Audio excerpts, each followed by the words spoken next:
Okay, I'm filming this again. Hello everyone, welcome back to my channel. My name is Jamie and today I am doing a semi-monthly wrap-up. It happened again where I meant for this to be monthly, but I was moving multiple states away and I got scared about not being able to pack everything in time. I packed up all my film equipment like a month before I had to, and so now I'm smushing November and December together. Caveat: there are still a few days left in December. I think it's like 3 or 4 days left in December.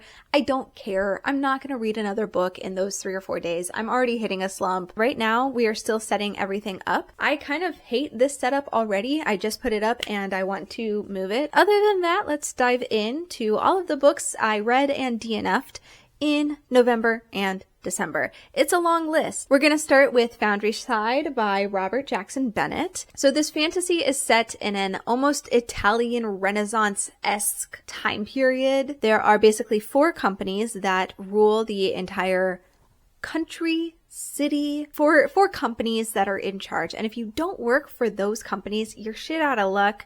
You're in the slums.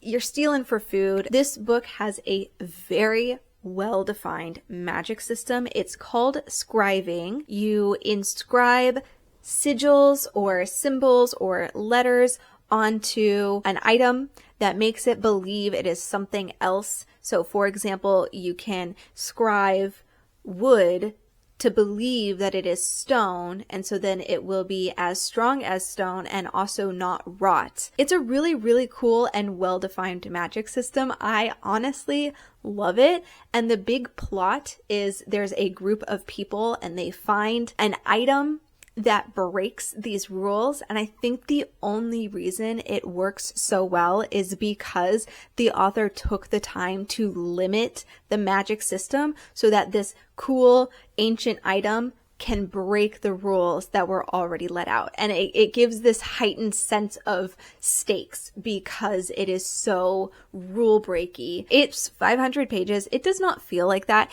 Maybe towards the end is almost like level 10, the entire last 100 pages. So that gets a little boring when there's not a dynamic change in the climax. They naturally find new information, meet new people, have reveals at like natural points in the plot, which helps pace it along so much better than other really long stories where they just kind of go to a new location and repeat what they need to find but don't find it there. Our main character is super special because she can hear scribings and like kind of understand how they work. If you're a fan of Six of Crows because of the heist aspect and the found family, or if you're a fan of Fullmetal Alchemist because of the world building and magic system, I suggest this book, Foundryside, because it has those elements while also being its entirely own original story. The next book I read was The Only Good Indians by Stephen Graham Jones. This is a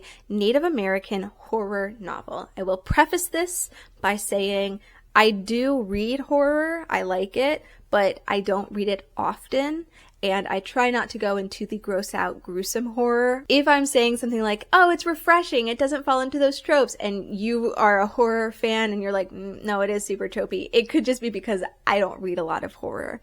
But I loved this book as well. This was a like 5-star read. There's a group of 4 teenagers who live on a reservation and they were hunting when they were not supposed to be, in a place that they were not supposed to be, and they shot something they were not supposed to shoot. These 4 teenagers shot a cow elk that was with child. It's kind of weird because it's not like birthing season for them, but because she was with child, they have now made this like horrible sin. Not only were they shooting in a place that they were not supposed to be, they have now killed something that was not supposed to die, and that cow elk is haunting them. I love when monsters like mean something else, when you can empathize with the monster, and I think this book does a wonderful job of doing that. I started sobbing at the end of this book. If that tells you anything about how good of a horror book it is. I was crying. The next book I attempted to read is All the Children Are Home by Patry Francis. So it's a literary novel about a woman who's traumatized and basically agoraphobic. She's a foster mom. 3 children that are permanent fosters, but she like will still take in some like temporary fosters, and she gets a call for this one girl who's horrifically abused and traumatized and, you know, abandoned by her mom, abused by her previous foster family. I thought that the book was going to be about adjusting to this new family member and accepting her and working through the traumas that both the mom and the daughter have. It's about that specific idea for the first like part of it, but then it flashes forward awkwardly as they're growing up and then just talking about various life events. It just kind of loses all momentum. For example, the oldest child, he goes to Vietnam. This is like a historical fiction and it's not really discussed. He just like comes back and he's a bit angrier. I just really did not like how the book was told. Also, the young girl, Agnes, she's supposedly Native American, and a big part of the summary was this like lost connection she has because she was taken from her mother, which like in the 60s, that was a big thing. We don't talk in depth about it or about how that would affect her as a person, you know, not being able to know her culture or anything. So that just kind of felt a bit odd, made me not want to read the book at all. I put it down at, I think I was 60% of the way through. So next we have Woman of Light by Kali Fajardo Anstein. This is also a literary coming of age magical realism. I'm going to put that in quotes. I really did not like this book. So this is about a Native woman named Luz Lopez living in 1930s Denver, Colorado, and like the previous generations of her family. She is clairvoyant. She can read tea leaves, and supposedly the flashbacks to the past generations were her having visions about her family's history. Did not connect those dots at all until like the very end, where it actually transitions from her reading the tea leaves to the flashback. None of the other chapters had that like tie-in / connection to her visions. The book started off strong with the magical realism because the great-grandmother finds the baby. She takes him to this church and she's talking to the ghosts of this church, and the ghosts are giving her the baby's name and like telling her about him. And I was like, that is so cool. And then we like flash forward to Luz in the first chapter and she's like reading tea leaves. I'm like, oh my God, this is going to be such a magical realism book. That's it. That's all that happens. There's no other magical realism, and her clairvoyance is not like a big thing. The plot of this book is kind of difficult to explain. She's very close with her older brother Diego, but he is run out of town by the KKK because he had an affair with a white woman. The rest of the book is just kind of Luz's life, and then also those flashbacks to the previous generations. There's so many loose ends at the very end of the book. The author tries to tie up because like Diego comes back and he goes to get his child from the orphanage, and Luz is with her little family, with her and Diego and her aunt and her aunt's girlfriend and the baby, and she's like, I'm gonna pass our stories down onto you, and like family generation history and all of that. But that through line wasn't really in the rest of the book. Like that theme was not what the rest of the book was about. I didn't catch it at all. It also has like weird perspective chapters. Like one of the girls, I think her name was Lizette, she's Luz's best friend. She has one perspective chapter for one reason only, and that reason is for her to go to a convent and see that Diego's ex-girlfriend is still alive with the baby. The baby is still alive because of course it's a historical period drama, so of course there has to be some sort of botched abortion, and that's why Diego's in trouble, and that's why he gets run out of town. But you know, Eleanor Ann goes to the fucking shaman and drinks the tea, and then the tea goes wrong, and because women can't have regular pregnancies in historical dramas, apparently they have to have a botched abortion in every historical drama, I guess. I really there were just like certain scenes of this book that sent me over the fucking edge. I have to talk about this scene. I have to. This is a big spoiler,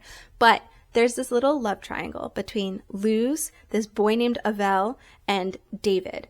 Avel is, I think, her age. Luz is also 17, by the way.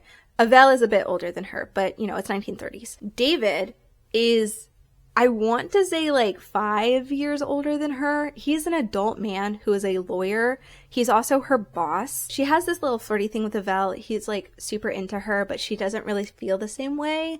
But he's like the obviously good choice for her to make. And then there's David, who's her boss and older. He's also a white man. And he keeps doing things that to me read as creepy, but she wasn't super against it. He takes her to a fancy restaurant and he's like touching her knee. She's obviously uncomfortable being at this fancy restaurant because she's a woman of color and younger and his secretary, but he's like whispering in her ear, and I was super creeped out, but she didn't seem super creeped out. Anyway, all of this to say, there is this background storyline. David is representing a wrongful death case that has ties to police brutality and the KKK.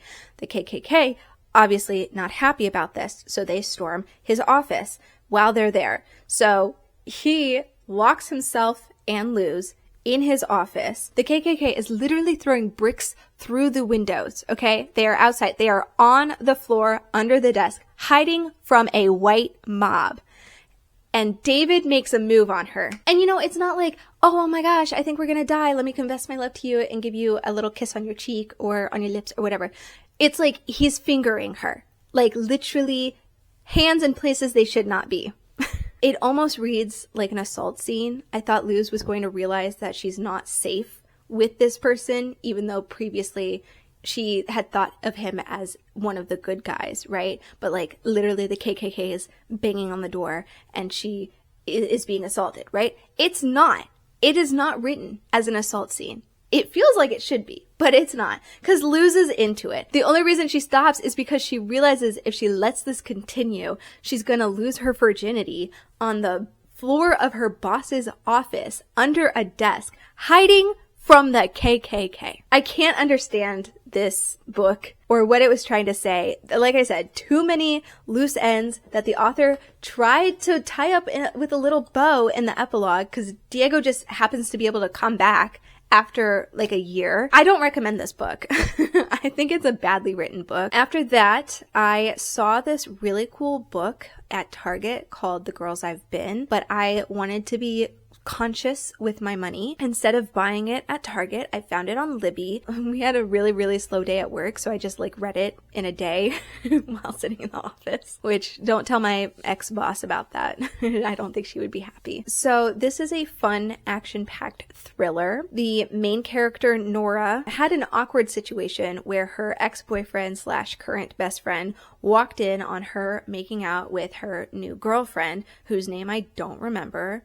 And I think the boy's name was Max, but they had to go to the bank the next day and like drop off some money that they had made from a fundraiser at a club that they were together. And then they just kind of happened to be in the bank as it gets robbed. If you've ever watched the hostage episode of Psych, it's kind of like that. The bank robbers don't realize that Nora is kind of able to play the game with them. She's the daughter of a very, very competent con artist, and that con artist was actually also in a relationship with a really, really bad dude. I forget why he was bad. I don't know if he was like a mafia guy or something. He was just a bad dude. It's fun. I say it's fun. It does talk a lot about like abuse and the trauma that comes from that. It talks about it in like a very weighty way.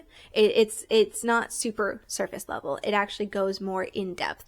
Not the most in depth, you know, but it does go more in depth into how trauma affects you. Wonderful bisexual representation. I've talked many times on this channel about how my pet peeve with certain authors is that they will write in a bisexual female character, but only have them be in a relationship with a man on page, and once in a while offhandedly mention that they've either been with a girl before or also like girls, so they don't actually have to be bisexual in the like actual book content, but the author can still get like LGBT points. I'm an ally, look at me. And I say that fully understanding that I'm a bisexual woman who's only been in a committed relationship with a man. I am throwing stones in glass houses. I get that. This is bisexual representation, which I love, because the main character, even though she's in a relationship with a woman at this time of the book, she talks about her relationship with the guy,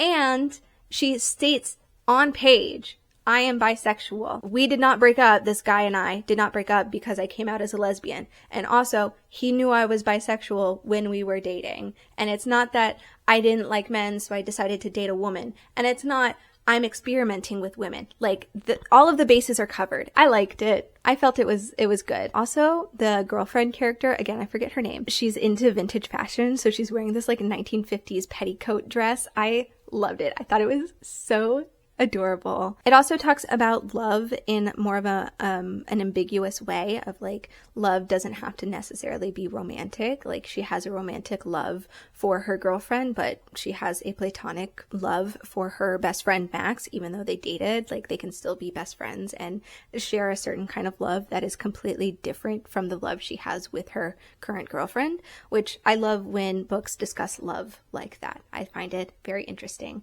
to see what books have to say about that. The next book I read, or I listened to, was a short literary translated book called If Cats Disappeared from the World by Genki Kawamura. I don't know if I'm saying that right. It's obviously a Japanese novel that was translated. It's very short. I think the audiobook was only like 5 hours, and when you have that on double speed, that's super easy to listen to. So this guy gets a really bad diagnosis. He has a very short time to live, and then the devil appears. And the devil says, actually, you're supposed to die tomorrow, but I'll make a deal with you. The deal is you can extend your life by a day, but each day you do that, something has to disappear from the world. And so the moral question this guy has is like, is this thing that's going to disappear worth dying for? So, for example, the first thing is phones. And so he's like, well, yeah, I mean, we existed without phones before. We can exist without phones now. I think my life is worth more than the phone that I have. And that brings up, you know, this dilemma, and it's a sad story. Obviously, it's about death and grief and connecting to the people around you because of death or because of end of life preparation. Inherit the Wind by Robert E. Lee and Jerome Lawrence is a play. This play is a fictionalized depiction of a real life trial. The trial was against this man. He was a teacher in a very small rural town, very conservative town, and he taught evolution in his classroom, the theory of evolution, and that was against the law, and so he was put on trial. This is a fictionalized version of that, so it is more exaggerated. It's a play, so it's like larger than life. Found it to be very intense. You know, courtroom dramas can either be super, super boring, or they can be super, super cool. You can tell that the authors are, if not pro-evolution, they are at least pro not having the Bible dictate what we teach in our classrooms. You know, having a bias like that can make this kind of book very boring, but they went ahead and actually gave really intense and solid arguments for the opposing side. Mine by Delilah S. Dawson is a middle grade / YA horror / paranormal novel.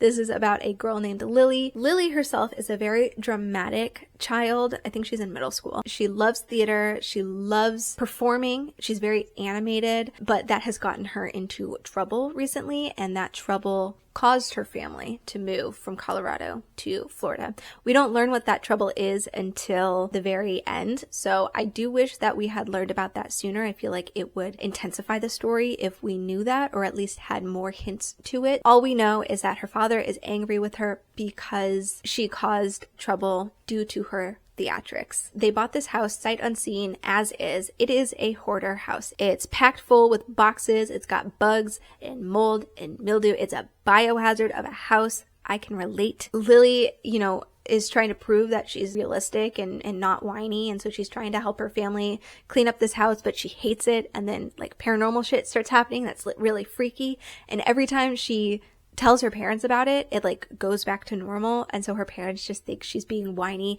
and theatrical and dramatic, like overly dramatic. I found it to be an interesting, fun read. It's middle grade, enjoyable, and past the time. I also thought the cover was really pretty. Made me feel for the ghost, which, like I stated before, I love when a horror novel makes you feel empathetic for the monster. I read a lot of Kingfisher this December. I think I started December by reading A House with Good Bones as I was packing and cleaning my apartment. This is the story of a woman going back to her childhood home. The home had been owned by her grandmother and then passed down to her mother. Her grandmother was not a comforting or pleasant woman to be around, and she was very conservative and had some backwards ideas, and her mother kind of remodeled the house so that it would be less like the grandmother. When the main character comes back home, it's all back to the original. On top of that, there's some like weird shit happening with like the garden and this and that. T. Kingfisher loves giving her main characters, or just like any character, like a specialty. So for this one, her specialty is entomology. And I love that because it's also ingrained in the story, and the fact that it is her specialty is the only reason she would be able to know what's going on and do what she needs to do. First time she notices something is really wrong with the house is when she's out in the garden and there's no bugs. How are there no bugs in this rose garden? Like, there should at least be aphids or like ladybugs eating the aphids or something, you know? That just kind of leads her into investigating more. It feels more researched, more realistic, because if you've ever met a nerd, they just want to tell you everything they know about their specialty, and I love that, and I feel like it's a very common thing that some authors don't do for their characters. They don't give them something cool to geek out about, and I like that T. Kingfisher does, and she builds really good worlds. Next is Freedom Swimmer by Wei Chim. This book is a joke. I hate to be mean about it because I read the author's notes. It is supposedly taken inspiration from her father's story, who was literally a freedom swimmer. This is set in communist China, and I want to say the late 1950s. It stars a young man named Ming. He is disillusioned with communist China, and he's an orphan in a rural, labor-centric land. He's the freedom swimmer. He decides to swim from the coast of his town to the coast of Hong Kong. What I don't like about this book is everything. I really didn't like this book. The worst thing that a historical fiction can be is dry and under-researched. And this book felt like it took the, 2-ish pages of any world history book has on communist China, took like a few things from that and smashed it into this book with cardboard cutouts of characters that were so helplessly stupid and spineless. They had no oomph to them as characters. It's a short book. It's like 250 pages, and in that 250 pages, it dilly-dallies on everything. And the actual freedom swim takes like a page, which is annoying. I don't know how long it takes to swim from the coast of China to the coast of Hong Kong. I tried to look it up on Google Maps. It doesn't say, but I would assume it's more than a page. This is supposed to be like a harrowing, intense swim. There also isn't that much of like water or swimming as a metaphor. The two main characters kind of swim often. Like, it's stated that they're going out to swim every night. Ming teaches his best friend Li how to swim. The book does not utilize swimming as a metaphor or as, you know, a thematic imagery. I'm just throwing buzzwords out here. And it doesn't utilize its characters. For example, there's like a best friend before Li. Ming has another best friend character who's obviously against communism. Like, he writes rebellious stuff on paper and gives it to Ming, and Ming's like scared that he's a rebel. Then he just kind of fades into the background while Li takes center stage as Ming's best friend, and then he's like a very important character in the last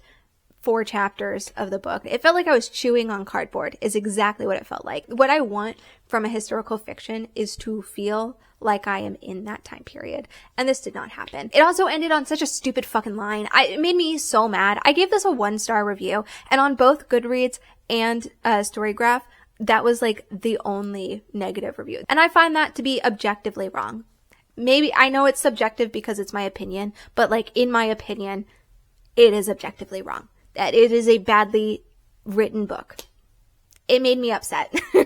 Bonds of Brass is kind of in the same vein as that, where it just is so cardboard-esque. It is so flat. The reason I wanted to read this book is I found it in Dollar Tree, and it was very obviously a Finpo fanfiction, or at least supposed to be imitating Finpo. The characters on the cover looked like off-brand John Boyega and Oscar Isaac. They were meant to evoke Finpo, and apparently, I looked into it a teensy little bit, but apparently the author did kind of market it as Storm Pilot if it were canon. And I thought, you know what? There's published Raylo in this world. Why not see published Storm Pilot in this world? I was trying so hard to find something interesting about this book, something to actually latch onto and enjoy, and I just couldn't find it. In the author's defense, there are enough changes in the world that I can't say it's super derivative of Star Wars, other than like sans affaire, what sci-fi is and how it was impacted by Star Wars. So the main character, Etienne, not Finn, a boy from a planet / culture / ethnic group that was literally colonized and enslaved by the empire that exists, and he finds out that his best friend in pilot school is the hidden heir of that empire. But his best friend, not Poe, also known as Gal, is super good and is obviously against what his mother has done to these people and like counterculture. And so Etienne's like, you know what? This empire kind of sucks. Gal can save the empire because he's such a good guy. So now Etienne feels like he has to deliver his best friend, also the boy he's in love with, to the planet, his home planet, so that he can take over the empire. But the book kind of just hand waves away the whole idea of like, not only is any change of power really unstable for empires, but also a change of power that wants to completely redefine the socio and economic ideology of the empire. It's not going to be great, because I did DNF this. I think I forgot to say I DNFed this book. I don't know if later in the book it does delve on that. If you read it, let me know. It just was kind of weird that he was like, Gal's going to save the empire and make it right. And it's like, the empire is built on colonization. I don't think your boyfriend is going to change that. But honestly, I had to stop this when the not Rey character shows up and literally sucks Etienne and Gal into her like own heist / chase thing, where she's being chased by the most powerful mob boss of the planet that they're on, and just none of it was interesting. First of all, sci-fi in and of itself is not something I gravitate towards. It really has to grab me, and this didn't. It felt very flat, so I stopped. I just didn't want to waste my time with it. I was trying to read it so that I could do a rant review, but at this point I was just like, why? What's the point? It's just boring. It's not even fun to rant about, except I am having some fun here right now ranting about it. We have A Good Girl's Guide to Murder by Holly Jackson. You might know this from TikTok. It is very highly recommended on that platform. And if you've never read a mystery thriller, maybe it would be more intense to you. I found it to be a fun read. It's very Pretty Little Liars-esque. You have to suspend your disbelief a lot in order to believe that this stuff would happen. So the plot is 5 years ago, there was a murder-suicide scandal. So a young girl goes missing. People obviously point to the boyfriend. The boyfriend sends a text confessing his guilt and then kills himself out in the woods. The body of the girl is never found, but because he confessed, the case is closed. I'm going to talk about my own personal experience. I might have talked about this before, but I lost a family member in a similar situation to domestic violence. I thought it was very interesting looking at a case like that through the lens of like true crime. And this book was published before people started thinking about true crime analytically and seeing how the community, it commodifies crime and commodifies the lives of the victims. So I wanted to see that from that perspective. The main character very quickly joins up with the brother of the alleged murderer, and that is something I've always wondered about, like how is the family of a murderer affected after a scandal like this? And we do get that answer. We see how people treat him, especially since he is seemingly the only brown person in this very white town. It was an interesting idea, but it doesn't go farther than that. Very quickly turns into just a Pretty Little Liars-esque scandal where we don't think critically about our involvement in true crime or our involvement in amateur investigations. It doesn't go beyond just like, I'm going to prove his innocence, and because I'm a third-party investigator, I can be unbiased. I can reveal all of these biases that happen. The main character and the brother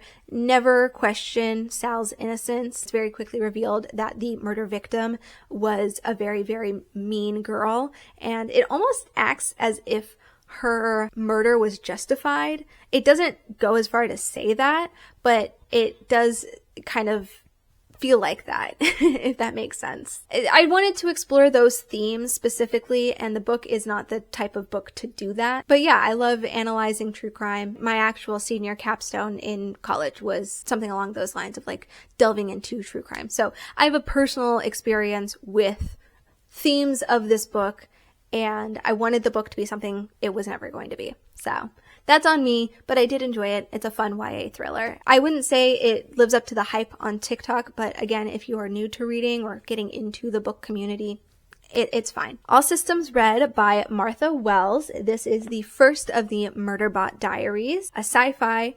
Obviously, it is in the perspective of this thing that's a security guard, basically, but it's like a security guard robot or cyborg, because it's got like bio parts, but it's also a robot. I don't really know how to explain it. Murderbot has hacked its own systems to no longer have to follow protocols and report to certain things if it doesn't want to. And you could be like, oh my god, that means it's going rogue. But no, it just did this so that it could download thousands of hours of entertainment content and just watch reality TV shows. Very relatable. The humor in this book it's my kind of humor. I like it. I really enjoyed reading it. Will I read the rest of the series? Not jumping on top of that right now. Other books I would like to read instead. And then I read The Raven Cycle. So I listened to all of the books on audio.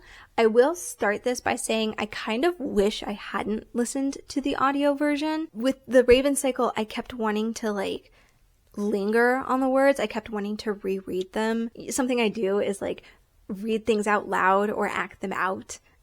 To myself. I'm not trying to be like, oh, so quirky and doing that, but like that shows how much I love a book is when I start doing that. And I kept wanting to do this, but because I'm at the mercy of the audiobook narrator, I couldn't do that. So it felt like it ruined my experience because I couldn't just like reread passages and like speak them out loud while reading. I don't know how to explain it. Listening to these audiobooks did get me through packing and unpacking and the horrible car ride in which my cat was screaming for 5 hours straight. So that was fun. There's a young girl named Blue, and she's been told her entire life that she will kill her true love if she kisses him.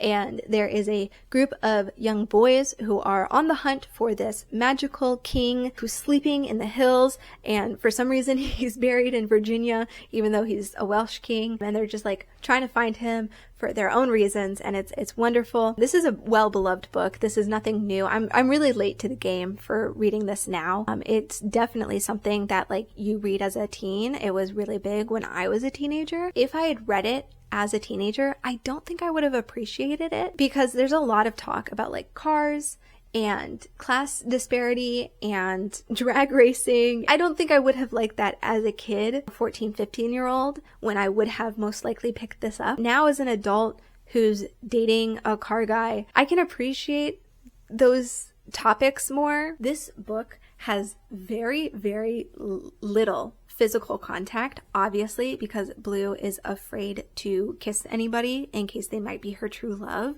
And yet it is so intimate. And I think that's, credit to the author for being able to create these intense relationships with like yearning and sidelong glances, listening to the audiobook, and my fiance was trying to get my attention, and I was like, you can't talk to me right now because the main character is touching fingertips with the other guy. And he was like, fingertips? I was like, yes, they're fingertips. Their fingertips are touching. And it was so romantic and beautiful. And another time she's driving his car, and I was like, that is, especially after dating a car guy, being engaged to a car guy, the trust you have to let your partner drive your fancy sports car. It was so great. A very, very big part of this is that one of the main characters, Adam Parrish, is dealing with an abusive father. In the first book, it felt a bit shallow to me. Like a lot of books, especially at the time period that these were written, a lot of books were in love with this idea of having a poor little abused child, but like the abuser was just scary man and nothing beyond that. Especially after seeing that over and over, it always feels a bit shallow, like you just wanted a one-dimensional monster, and the easiest way to do that is to make it a scary father who beats his child. She goes deeper. In the rest of the series, she goes so much deeper. Adam has to deal with like anger issues because he was raised in a household where anger was the first emotion that you felt. Like one of the other characters is upset that the father didn't get jail time, and Adam says like, that didn't matter to me. What mattered is that somebody else acknowledged a crime was committed and that I didn't deserve that. And that broke me. I like fully started crying at that line. That kind of storyline and understanding of what it's like to be a victim of abuse is wonderful. And I like that she added that and she went deeper than just one-dimensional scary father. That being said, I do find it a bit contradictory that she has Robert Parrish, Adam's dad, being demonized for hitting his son, beating up his son, and yet Ronan, one of our other main characters, is not demonized for physically assaulting, also known as abusing, his older brother. Ronan has a lot of anger issues due to grief. He's our sad little broken boy. See kind of where the author tries to draw a distinction. It's supposed to feel like more equal ground. Ronan and Declan, his older brother, are matched forces. Maybe Ronan is supposed to be punching up because Declan is his older brother. In one of our very first scenes with Ronan, Declan comes to talk to him. I'm pretty sure Ronan slams his head into the car. Like they just start brawling. And yet Ronan never has to face consequences for the physical assault of his family members, even though that's a big, big thing for the Parrish storyline. So it just kind of seems a little contradictory. I understand there's nuance, I understand there's a difference, but sibling abuse is something that's not discussed at all in media like this about abuse. Just wish that we had delved into that, or at least Ronan had more consequences for his actions when it comes to his anger issues, especially since he and Adam have that connection. If you've read the books, you know, it just would give me more peace of mind if Ronan had come to terms with his anger issues a bit more. That doesn't like taint my reading experience. That's just a thought I wanted to discuss. Loved the books. I'm getting physical copies because I want to read them again immediately. I want to highlight them. I want to read the words out loud and like hear them. I love Gansey. I think he's great. It also felt like a real family, like a found family. A lot of times people are like, they're in a team, they're found family. And it's like, well, no, they don't actually feel like they would actually hang out outside of the story. But this does. It feels lived in. My order of how much I love them is Raven Boys, Raven King, the third one, Blue Lily, Lily Blue, and then Dream Thieves. The only reason I put Dream Thieves so low is, again, I think the audiobook narrator kind of influenced this because he had such weird voices for Ronan and the other guy's name, Kravinsky. It was such a weird choice for Kravinsky. So I didn't like listening to it. We're getting to the end of it. Okay, so I read Thornhedge. I want to keep calling it Thornhenge. I read Thornhedge by T. Kingfisher. It is also a short novella. It is a Sleeping Beauty retelling. Without spoiling too much about it, it's great. It's a fun read. Reversals or retellings of classic fairy tales T. Kingfisher can do really, really well. Instead of being a fun, like, forest fairy, she's a swamp fairy. Her name's Toadling. She turns into a toad. It's really fun. Really enjoyed it. There's, like, Muslim representation because the guy character is Muslim, which is cool. I don't see that very often. That's all I really have to say about that. Really fun. Lastly, Paladin's Grace by T. Kingfisher. I just DNFed this like today at 80%. I was listening to it on audio and I got tired of it. The story was kind of boring. I like the concept. The idea is that there's a paladin, you know, serving a saint, and that saint dies. And it was like a war saint. And so these paladins can just kind of go into this fugue. They become killing machines and there's no real way to keep it from happening. The book just felt disjointed and that story doesn't really go anywhere. The guy like literally runs in to this woman named Grace, and she's a perfume person, so her specialty is perfumes. It's very insta-love. Like, they run into each other and then they can't stop thinking about each other, and then they find each other again and they're like, oh my god, they're swooning into each other's arms, and they like almost immediately like hit it off. The miscommunication on why they can't be together is so fragile and so stupid and just like blown away. Like, just oh, it's gone. Bye. There was an assassination attempt. There's this serial killer that's taking heads off of people. He's just kind of there and he's used in the story. I didn't like it. After reading like 6 T. Kingfisher books this year, I realized that her love interests are all the same. The main character is always some awkward, sometimes sassy, but mainly awkward, middle-aged woman that isn't really confident in herself when it comes to dating. She's usually curvaceous in the wrong ways. So she's like, I don't know who would be interested in me. And then the male interest is entirely way too polite. He's super nice, just always thinking about somebody else, just a super, super nice, but also very like domineering. Like in Nettle and Bone, he's an exiled soldier. In Paladin's Grace, he's the paladin of a war god. I don't know, they're always like a tall, kind of burly, domineering man, and you're like kind of intimidated by him, but then you meet him and he's just like awkward and nerdy and cute and way too nice. And after reading that like 4 times, I was just kind of done. I was like, you know what?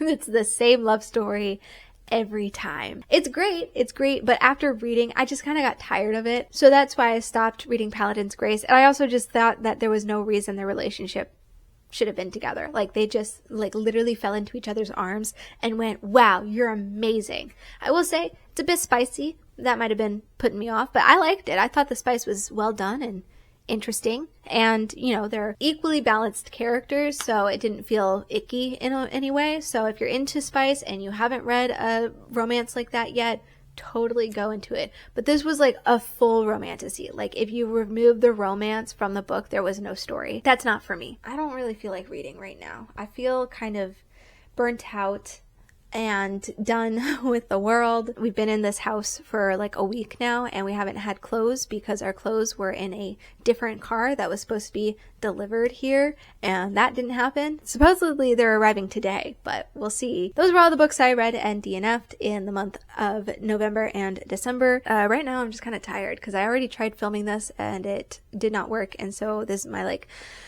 second attempt and I'm just out of energy and I'm sleepy. So that's gonna be it for me. Thank you so much and goodbye.